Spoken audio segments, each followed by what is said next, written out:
కానీ నిజంగా ఇప్పుడు నేను ఈ స్టేజ్‌లో ఉన్నాను అంటే దానికి కారణం అమ్మే. ఎందుకంటే ఆ రోజు నేను ఎయిత్ క్లాస్‌లో జాయిన్ అయినప్పుడు అమ్మ చాలా, చాలా సపోర్ట్‌గా నిలబడింది. ఎందుకంటే నేను రోజు స్కూల్ నుంచి ఇంటికెళ్ళాక అమ్మ నాకి నా వల్ల కాదమ్మా నేను వెళ్ళనమ్మా స్కూల్‌కి ప్లీజ్ అమ్మ అని చాలా ఏడ్చేదాన్ని.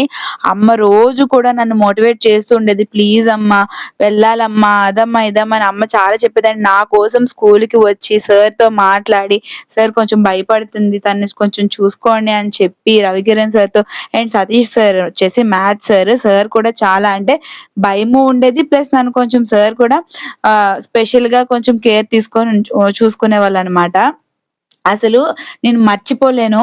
వీళ్ళు అనేవాళ్ళు లేకపోతే ఈరోజు నేను నిజంగా సుద్దపప్పులాగా, ముద్దపప్పులాగా ఎక్కడో ఉండిపోయేదాన్నేమో. ఆ రోజు నేను చాలా కష్టం కూడా నాదుంది. నేను కష్టపడ్డాను. కష్టపడకుండా ఈరోజు స్టేజ్‌లో లేనులెండి. అండ్ ఫస్ట్ నిజంగా నేను ఎయిత్ క్లాస్‌లో జాయిన్ అయినప్పుడు ఏ సెక్షన్‌లో ఏసారు. సారీ బి సెక్షన్‌లో ఏసారు జాయినింగ్.